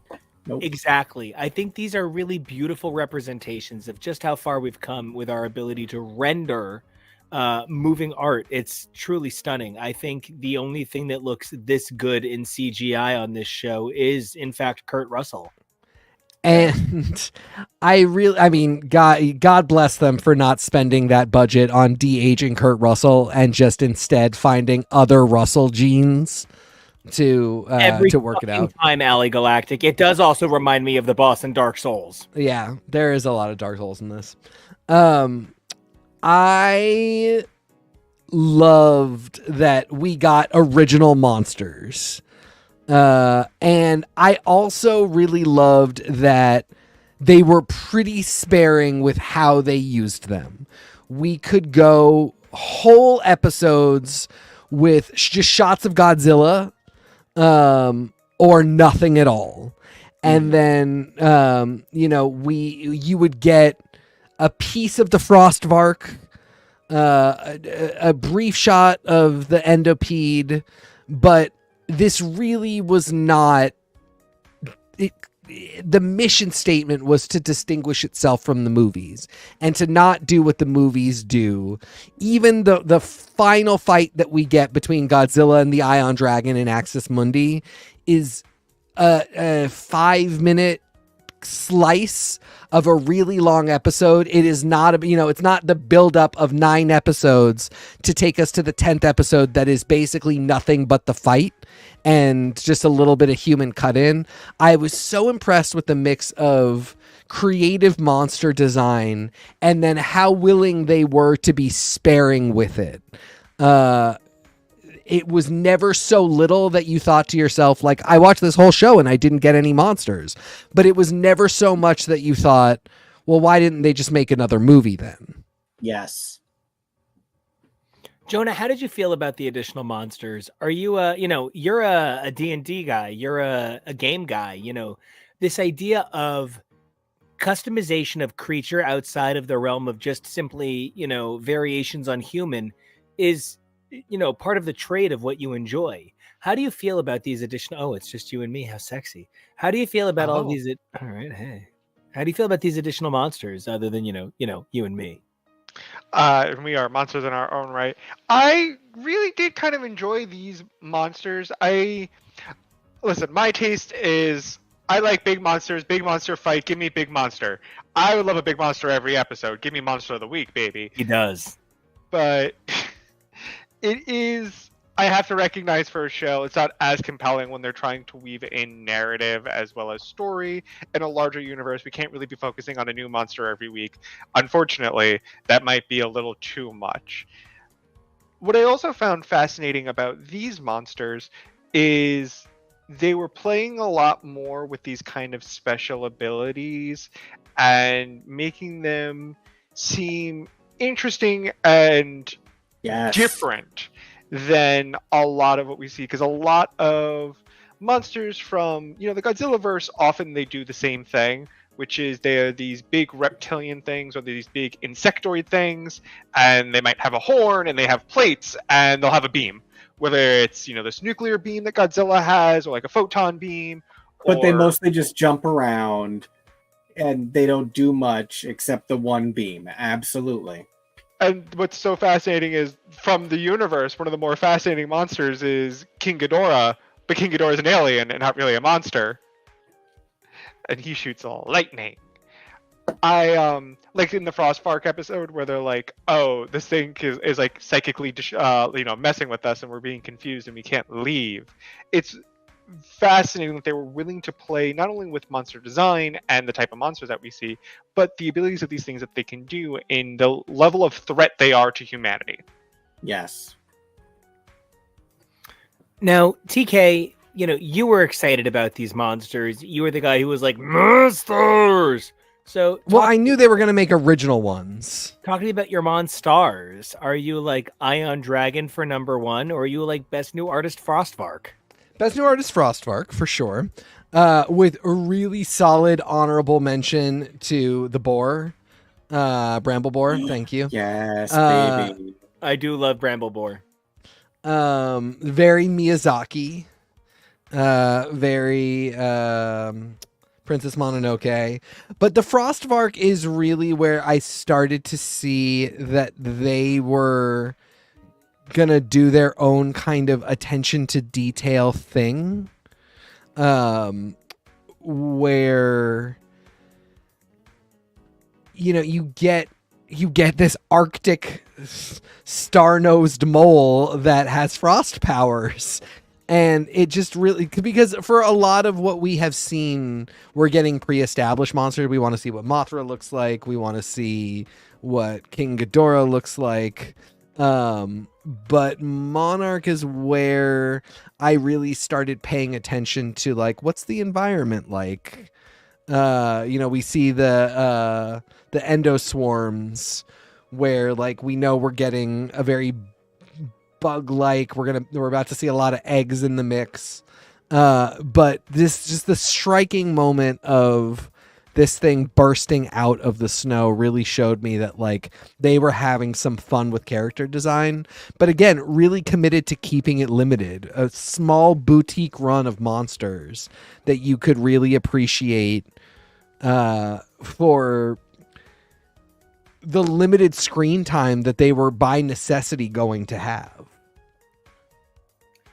I think one of the things about the limited screen time by necessity is that it actually defines their usage in such a significant way. Kevo, when we were watching, I forget which episode it is, you're like, there's no actual Titan experience in this episode, but the Titans still continue to dominate the story. I think that's something the films struggle a little bit more to do, which is capture the energy of a Titan fight, not during a Titan fight. Also, big shout out to the depiction of the U.S. military here as a bunch of guys all trying to outpiss each other.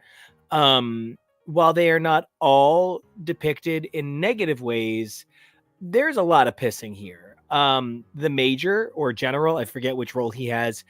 He actually reminds me a lot of the aforementioned grandfather uncle that I had.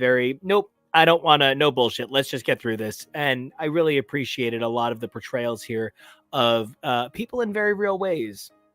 His best thing was the character arc of, if you do as you're told, you will run, you will have my approval, you will run this organization, and you will have autonomy, all the money you need, and everything.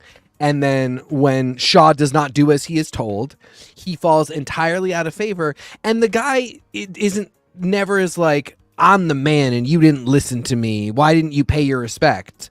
He simply says, like, I couldn't trust you. You wouldn't do the job.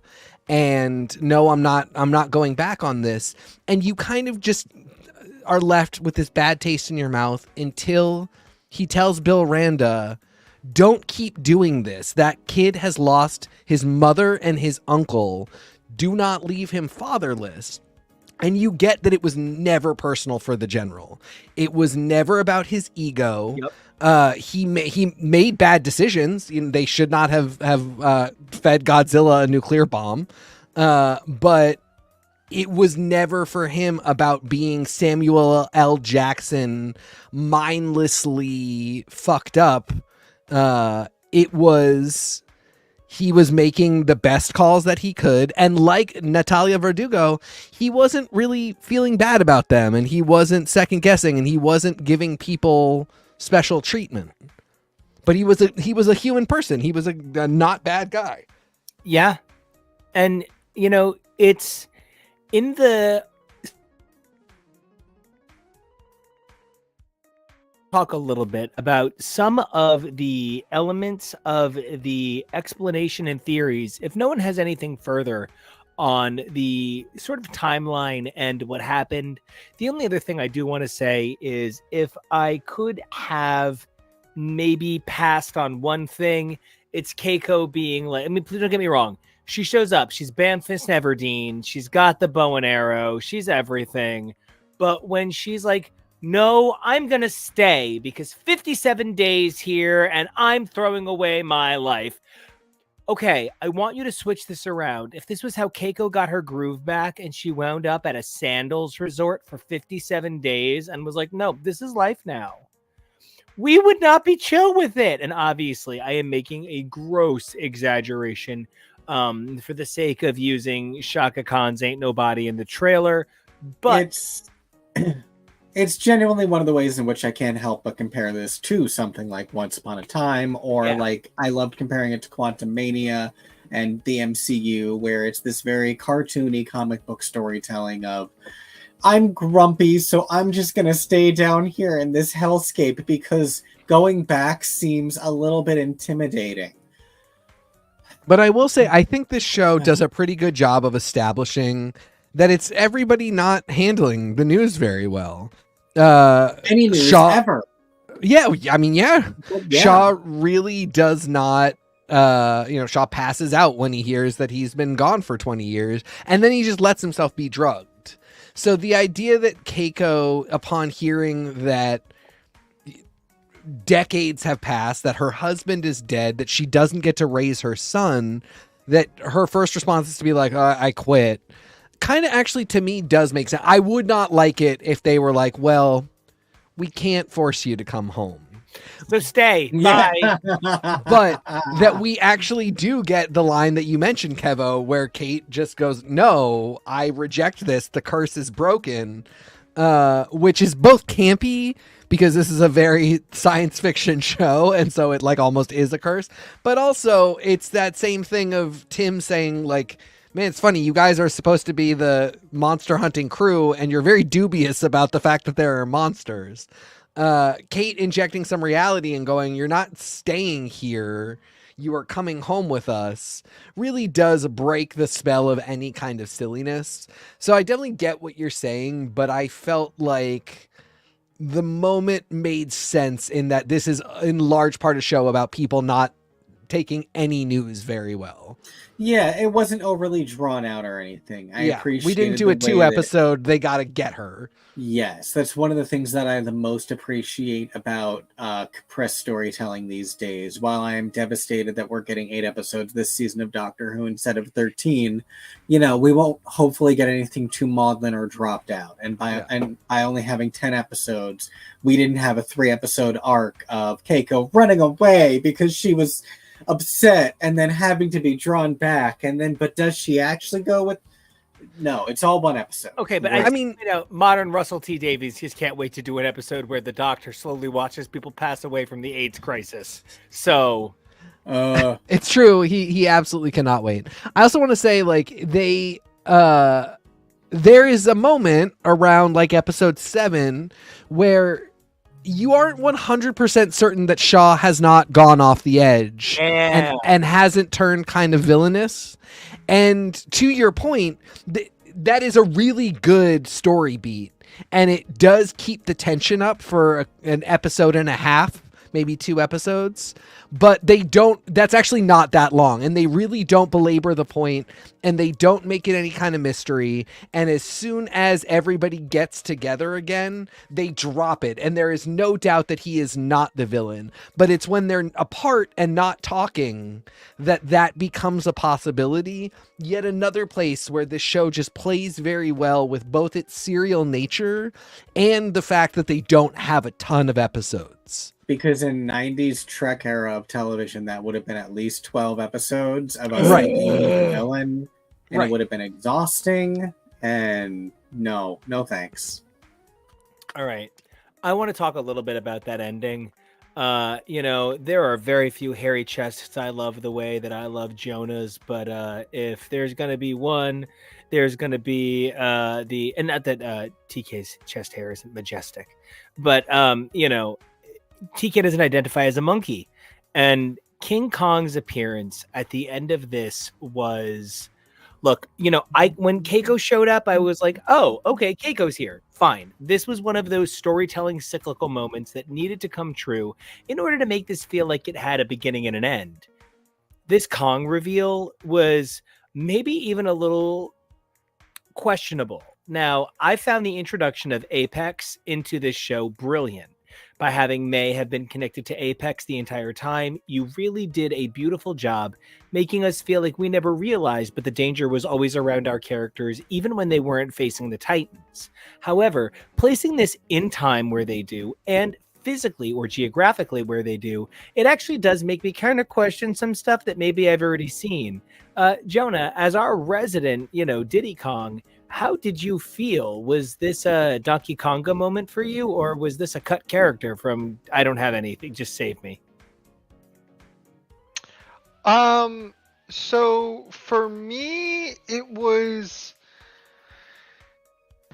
I felt like a little bit of, we've shown Godzilla a couple times and he's kind of saved the day a little bit. Oh, we got to do Kong. He's the other hero. And he was just kind of there. I don't know if...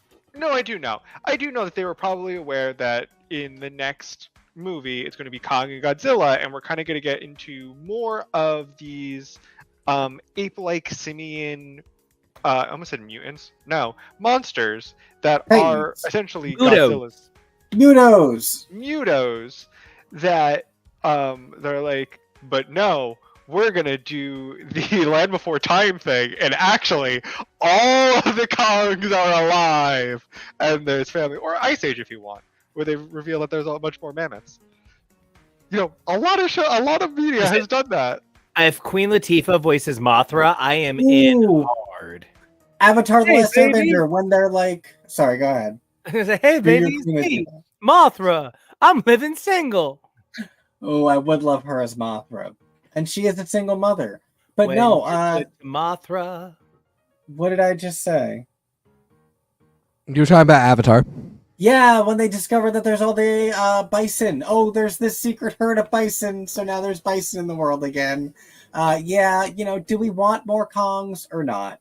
And I talked about it last week on our coverage of the Monsterverse movies, part 1, where there's that moment where we're led to believe that Alexander Skarsgård is deceiving Kong to go explore Hollow Earth by saying, maybe you have family down there. But he might have.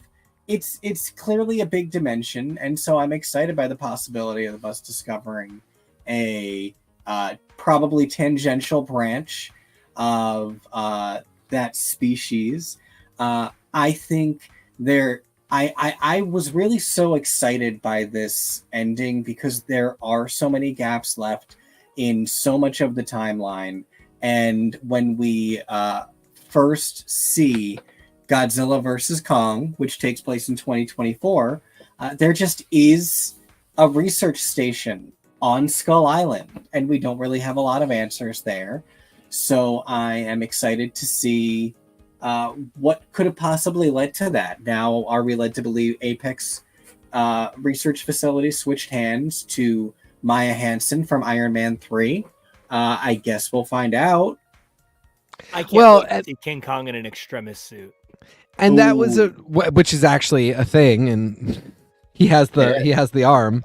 That was, we got the establishment in the May flashback episode, May flashback and present day episode, where we know that Applied Technologies and Monarch communicate, and that Monarch, they can trade. They have stuff the other wants. So that's how they get May out. And then we find out that Applied Technologies has now gone into their phase 2, which is becoming Apex. Their So villain we era.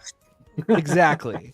So we have all of the pieces. Gather them Titans. So we have all of the pieces that we need to understand how, Apex and Monarch might work together to build a station on Skull Island, and then Apex might pull out because they want to work on the King Ghidorah Skull project that will become relevant by Godzilla versus Kong. And so then that research station just becomes a Monarch facility, and that's where we get Godzilla versus Kong and the cage that they've got Kong in. So it's again that work that Monarch does in the details of the show and in the storytelling of how one character went from being a promising coder to this on the run villain vigilante, bounty, cyber bounty hunter. Well, here are some important details that also can kind of fix clunky parts of a movie or fill in details that don't matter, that don't come up. And I love that it does that. And the thing I just always come back to is I wish the movies could be as supportive of this show and of this shared universe as the show is being of the movies in the shared universe. I just hope that they don't, there's only so much respect that can be paid backwards toward the television brands. I just really hope that there isn't anything like openly disrespectful done with the hard work they're doing, because they've really created something truly amazing. And you at least hope that there is some amount of respect and reciprocity. Well, and Yes. Unfortunately, I think New Empire is going to possibly hurt because it had already been in production and nobody knew that Monarch was going to be amazing and beloved. I'm so sorry. I actually have to. I have to stop I have silly giant feet, and I have to stop my giant King Kong foot down. Guys, we have barely spoken about half of this episode. Monarch isn't the only motherfucking game in town, and that's the motherfucking T. So, Skull Island is unequivocally not the T. Skull Island stars Benjamin Bratt. Bratatat. And it is not good. And here's what I actually no, I want to get into it for a minute. And I'm actually gonna steal 30 seconds. But what makes this show so complicated is that it is clearly written at an adult's level. It is not written for children.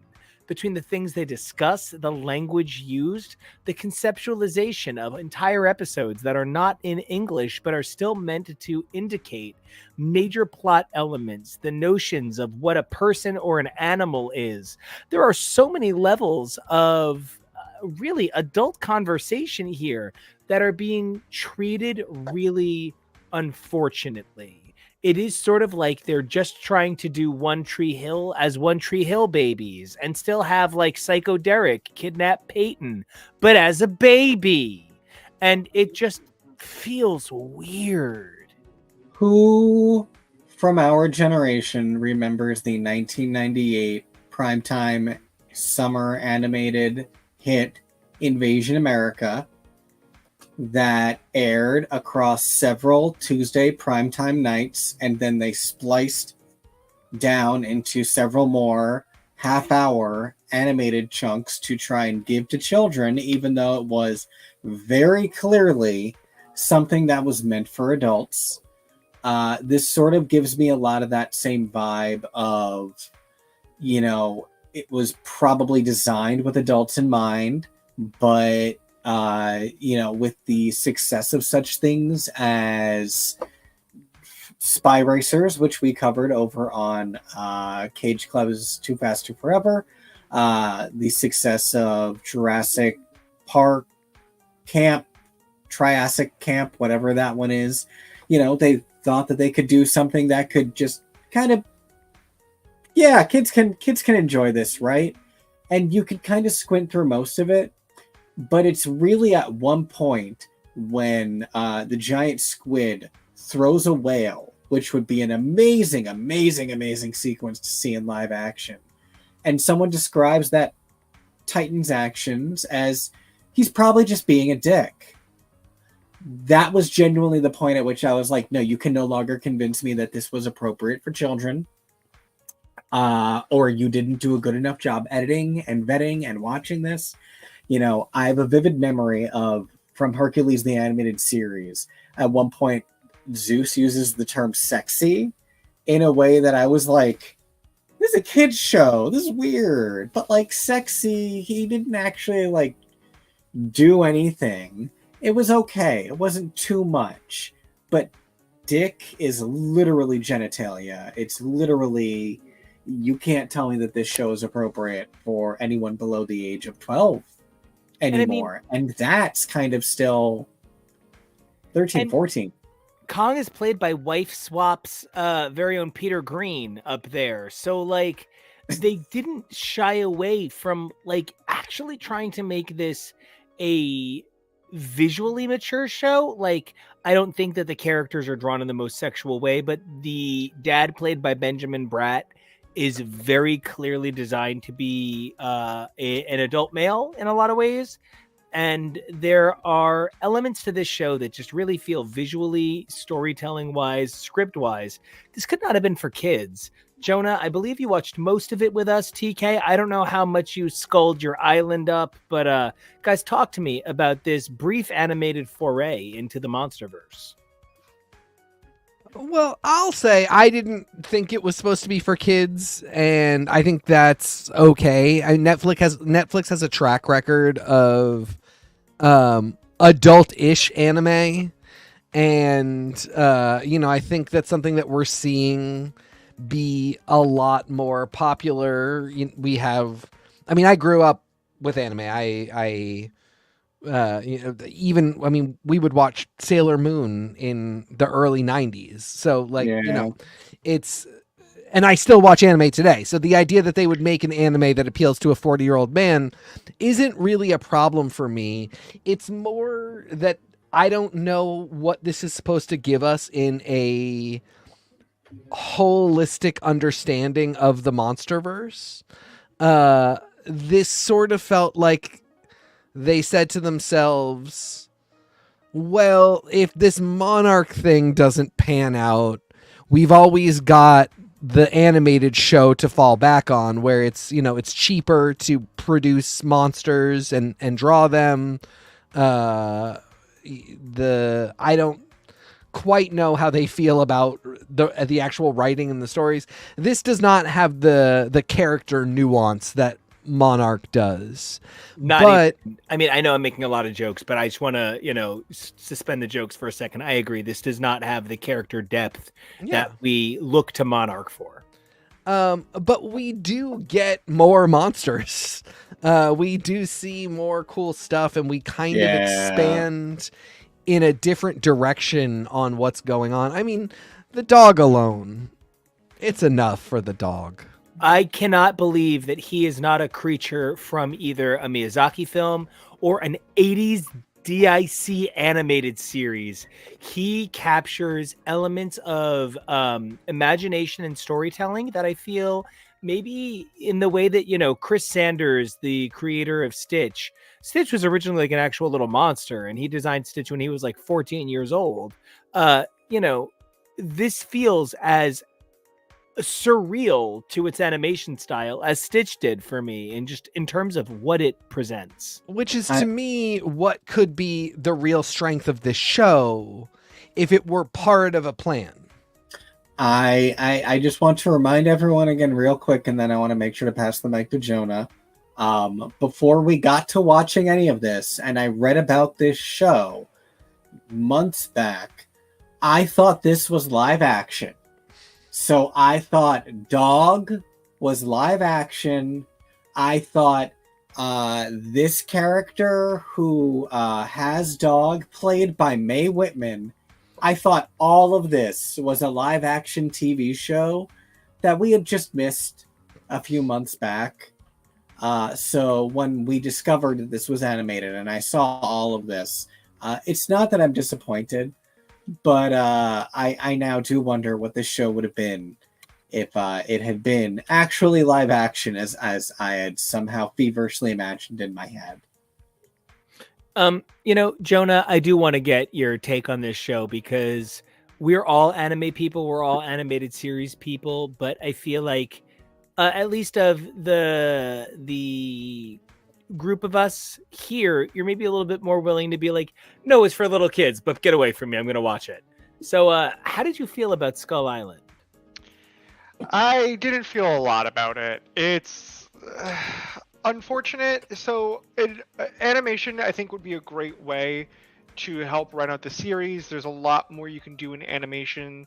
Animation is much cheaper than CGI. It's really a way that you can also express a lot of different things. You can be a lot more fantastical. You can show off a lot more cool things. But, we were sitting there watching it, and it was really hard for me to try to want to connect and want to enjoy this show. I found myself really having a very difficult time trying to pay attention, trying to enjoy it. And it's part of it, there's cast and there's people on the show that I love. And I guess I'll say it this way. If you want an animated show that Mae Whitman has a great voice in, go watch Scott Pilgrim Takes Off. Yeah, a new one, yeah. And I think that's even part of what's maybe frustrating here. I made a joke about Benjamin Bratt, but one of my life's goals is getting one of my life's goals is getting the rights to Miss Congeniality to make it into a musical. You should let me do it. I'm very talented. But Benjamin Bratt, Manny Delgado's father on Modern Family. He is, it's actually really hard to talk about this one episode of Law and Order without overstating its importance. There is one episode of Law and Order where they suspend everything about the fact that it's a procedural and make it serialized. His character has an affair with Jennifer Garner, and in that same episode, they murdered Jill Hennessy in a way that I literally never emotionally recovered from as an adult. And I bring this up because it was actually a transformational point in all of television. When Law & Order said, no, these characters have serialized stories, it changed everything. I'm not saying that using Benjamin Bratt is exactly summoning up the most powerful visual actor you can, but in many ways, this does feel like you had Benjamin Bratt, whether he took this for the dollar or not, you had him. So I'm just a little disappointed that you had Mae Whitman, you had Benjamin Bratt, and we just didn't get a little bit more character work here. Yeah, I get that. I do. I mean, when you look at Leviathan, at the trapdoor crabs, at the dog, you can see that they had a particular focus. I mean, it's tough. Monarch, I think, really changed a lot of people's perception about what this franchise was and could be. They had already produced a ton of content, and it's likely this was produced without any real connection with the Monarch team or any expectation that something might happen. So I'm not in any way surprised that this wasn't shockingly compelling. The huge shock is that Monarch is so good, and that Monarch expertly executes the case for why Monsterverse could be as big as Star Wars, as big as Star Trek, as big as Marvel. Why it could have just as many stories, and why in some ways it's really capable of telling certain human stories in a way that I think people weirdly really relate to. I think even though you can tell, oh gosh, I'm having trouble with my girlfriend and it's the 24th century and we're Vulcan in space, and people will be like, I still relate to that Spock guy. There's something about, like, is it a giant lizard's foot? Sure, but it looks a lot like a hurricane that I had to experience with my ex-boyfriend, where, you know, at the time we were having a really bad relationship and we were just trying to, like, make sure our roof didn't blow off. And man, this, like, scene in Godzilla where people are just running from the giant lizard sure kind of looks like an act of God event that I experienced and still had to be a person through. So all of that is just to say, like, yeah, this always comes back to, like, the banal nature of the fact that, like, we all know where our shelters are and our safe points, and this is just another potential disaster people could run into. You're getting up too fast. We have to sit down and stay on the plane for decontamination. It doesn't really do anything, but man, does it make people feel safer. Exactly. Security theater all the way. It does. So I just think, like, I'm stoked and bummed because everybody has to rethink what the Monsterverse could be after Monarch, and stuff that I think is a really smart idea, like animating a big chunk of the universe so that it's cheaper to show you more monsters. We've already got one season with a bad track record, and now producers are going to go like, well, nobody liked the animated show.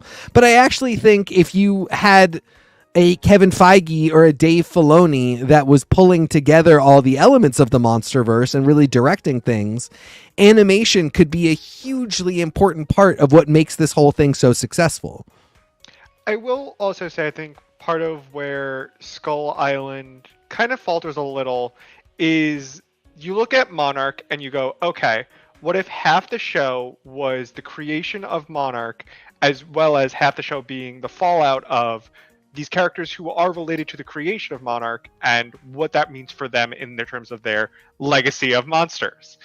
But Skull Island doesn't do that. It's not looking at what did Skull Island look like before the events of the movie, before Bill Randa and his team got there. What does it look like when a lot more of the native people were interacting with a lot more of Kong's family? Was Kong the only monster they worshiped to help protect them? There's, I think, interesting ideas you can do something with Skull Island, or do you want to focus just on the monsters? I think the problem and fault of the show started with the pitch of we need this family there, when I don't think that was needed at all. You know, Skull Island is very reminiscent of Kong Skull Island in a lot of ways, where it's just this sort of ancillary side story that doesn't really have any huge bearing on the, like, history of Skull Island, other than it's something that happened on Skull Island.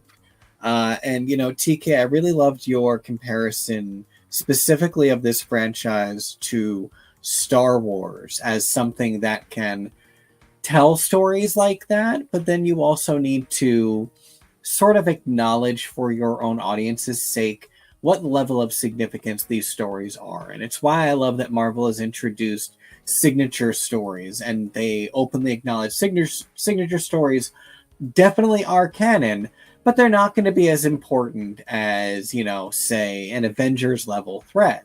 You don't need to have watched it as readily as some of these other things. And I think there's a lot of great side stories that you can tell, like Skull Island, but we need to be clear about the level of story that we are telling that. Nico, you're giggling about something. Oh, you embarrassed yourself in front of Godzilla.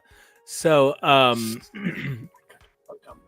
You embarrassed me in front of Godzilla. You embarrassed Oh. yourself in front of Godzilla.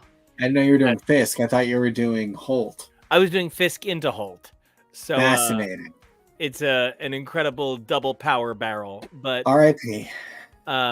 Speaking of barrels, I am dressed as Donkey Kong because one of the things that Monarch managed to do was it managed to bring together the many facets of the Monsterverse. Now, I did feel that a little bit like King Kong being tacked on at the end of the finale was just kind of like a tack on at the end of the finale. But one of the things that it did do was reminded me the bigger picture of the universe we're in. I mean, I could look at Tim all day, but that's hey Tim. I was being funny. I was also looking down at the Tim right below me.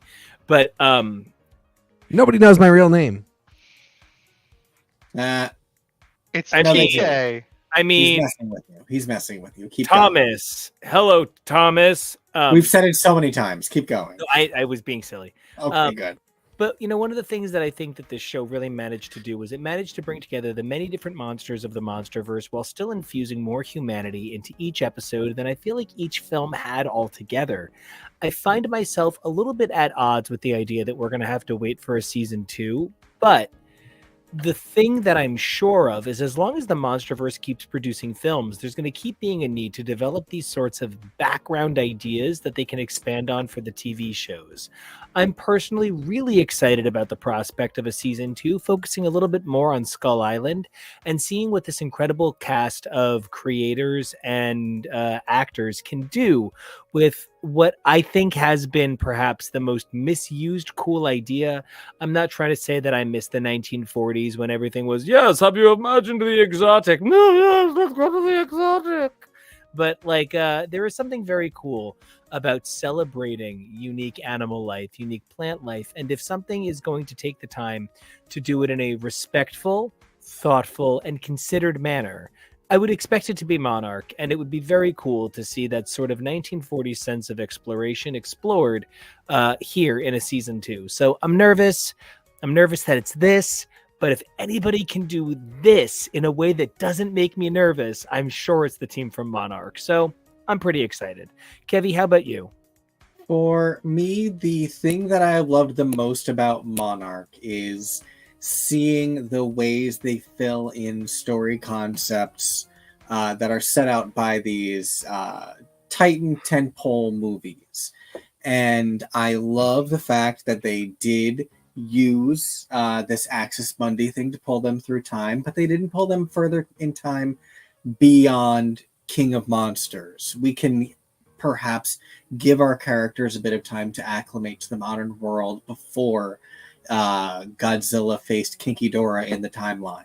There's a lot of gaps still in that story where, we know that, and I'm going to keep saying it, so please keep laughing. That's why I'm saying it. Kinky Dora and what she did to the climate when she woke up messed with the climate of Skull Island, which is what led to Godzilla versus Kong and the dome that Kong was living in, and the fact that he kind of needed to evacuate Skull Island.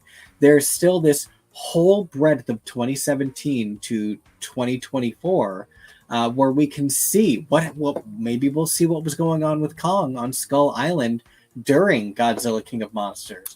Maybe we will see more of the circumstances that led to Kong needing to be protected by Monarch on Skull Island leading into Godzilla versus Kong. We could take 5 whole seasons to get to that sort of storytelling before we even touch on whatever is going to happen in Godzilla versus Kong, or Godzilla by Kong. Right. Godzilla by Kong Gay, Mothraverse.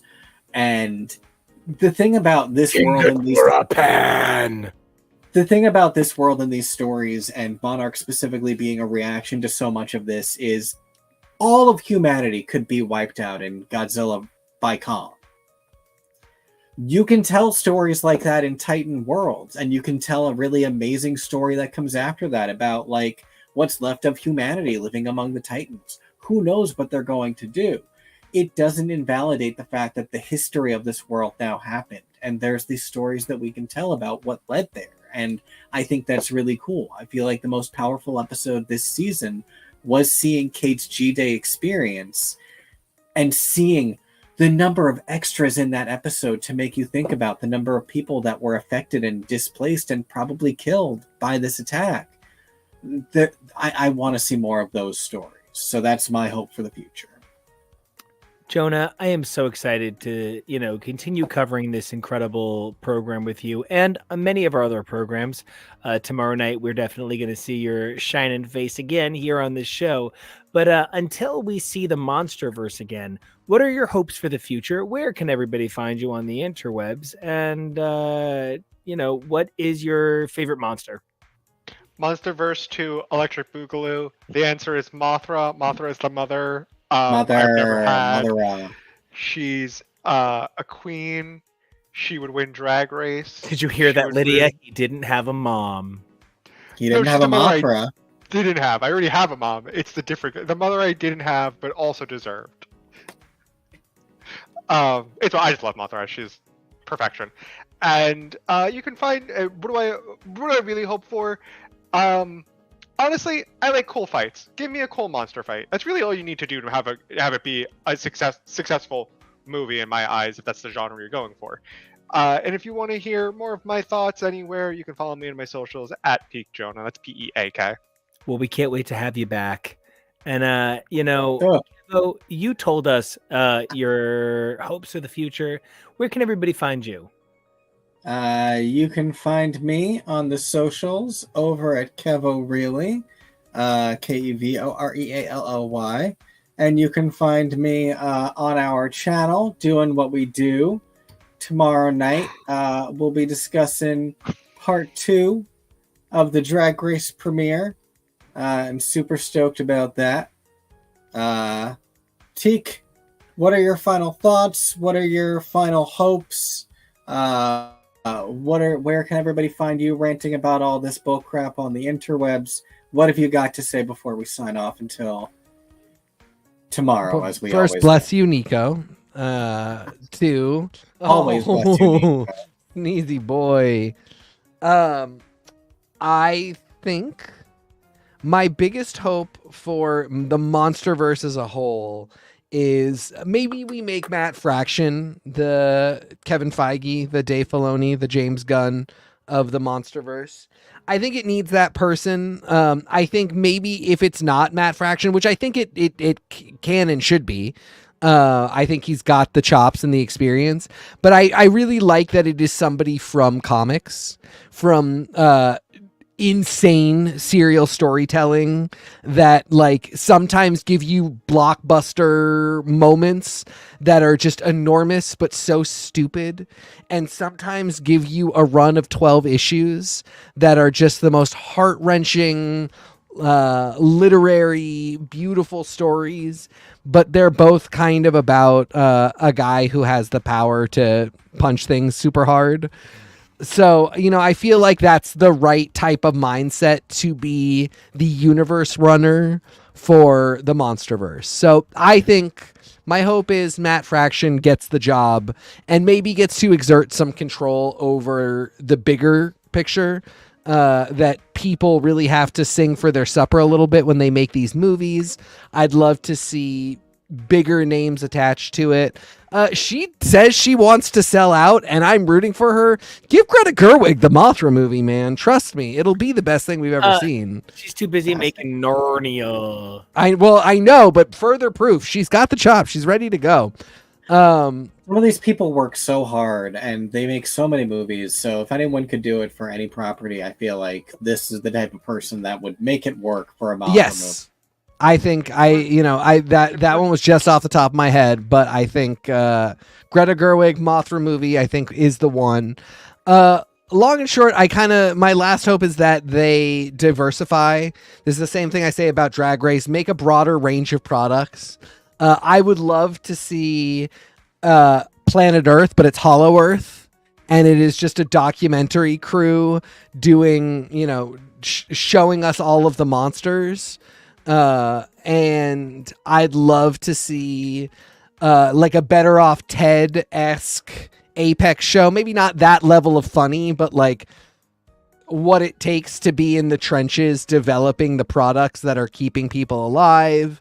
There's just so many different ideas. I think that Monarch has shown us that it really does just take seeing Godzilla's eye while you're trying to have a fight with your brother to make a really insanely interesting TV show. And we can do that 20 different ways. So I really do hope they expand out. I love that. And where can everybody find you? You can find me at TK Elemental on all of the social media platforms. Same here. You can find me all over TK Elemental and also Nico Action, NICOACTION, where you can check out my music, my pictures, all sorts of crazy things about me. Just search Nico Action online. You'll find me over on SoundCloud, here on YouTube, and more. I am so excited about our continuing coverage of things like Drag Race, Monsterverse, comics, and more. We're going to hit up some Maya Lopez show. That's to make sure that nobody's Amazon devices get triggered, right? HO. Right. We'll be checking out the HO show Ooh, on Wednesday. Always an incredible time. As Ali Galactic said, it would not be anywhere near as much fun without all of your beautiful faces hanging out in the chat. We're so grateful for you guys. And we can't wait to make more of the show for you. And man, I just want to eat dinner so bad. So we're gonna like Godzilla. Oh, I'm gonna eat everything. Yeah. All the radiation. We got 3 things you got to do. Number 1, you got to stay safe. Number 2, I need you guys to be brave, just like you would be in the face of fighting Godzilla. And number 3, I need you to evolve daily. I need you guys to find the incredible blue energy blast inside of yourself and fight yourself some ion dragons. And until that was so 2019. They're pink now. He's evolved even more. I love this. I want to get me a pink pride ion dragon. I'm sorry, a pink pride Godzilla. You're right. I didn't realize ion dragons got pink. Oh shit, I didn't see that. No, obviously Godzilla. All right, so until next time, 3 things. Also, like, subscribe, comment. We can't wait to see you guys, and we'll see you guys tomorrow. Bye.